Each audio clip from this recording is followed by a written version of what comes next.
Je suis fâché. Oui. Et c'est rare que je vais vous dire ça. C'est un répertoire vraiment senti que je vais vous faire. C'est la fermeture du costumier de Radio-Canada. Et c'est pas parce que c'est à Radio-Canada.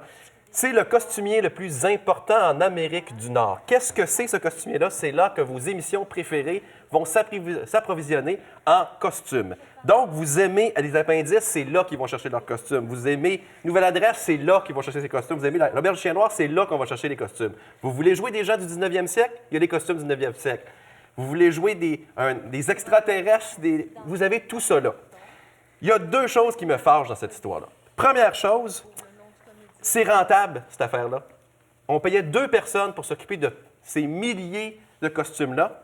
Et imaginez-vous que les gens pouvaient payer pour, puis on ferme ça quand même. Première chose qui me fâche. Deuxième chose qui me fâche, c'est qu'on a un problème de mémoire au Québec. Je vais vous donner un exemple. Moi, j'ai beaucoup de disques chez moi. C'est pas normal qu'en ce moment, quand on va avoir un disque qui date des années 50, 60, 70, on cherche un disque de Michel Jasmin, par exemple, on appelle MC Gilles, ici présent, pour avoir le disque parce qu'il n'est pas à la Bibliothèque nationale. Radio-Canada a dilapidé sa discothèque, il n'est plus à la discothèque de Radio-Canada. Donc, on est en train de faire la même chose avec les costumes. Qu'est-ce qui va arriver dans quelques années si on veut la robe de Fanfreluche, puis on va l'avoir vendue au poids, parce qu'on a fermé la discothèque de Radio-Canada, il y a quelqu'un qui a acheté ça à rabais, et ça va se retrouver dans un sous-sol ou dans une boîte, ou pire, au vidange. Je dis, au Québec, on a un problème de mémoire. On ne se rappelle plus. Et c'est grave.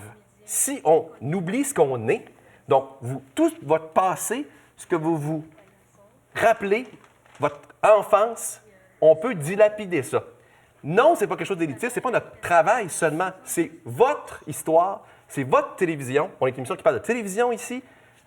C'est, je trouve, inacceptable. Pour payer 2 personnes qui s'occupent de ça, peut-être que quelqu'un va acheter le costumier de Radio-Canada et en faire une entreprise privée ou une coopérative pour le revendre. Mais c'est pas ça qu'on entend ces jours-ci.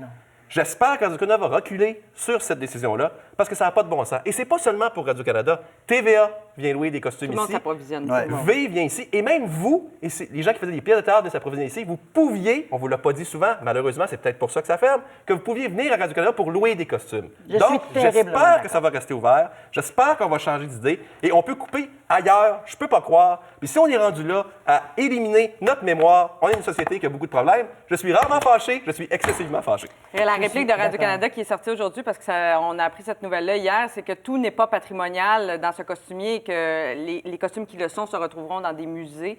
Donc ça, c'est la réplique de Radio-Canada qui mettra fin donc le 7 décembre aux activités et la fermeture définitive du costumier, c'est prévu pour le 31 mars. 3 postes qui étaient rattachés qui vont être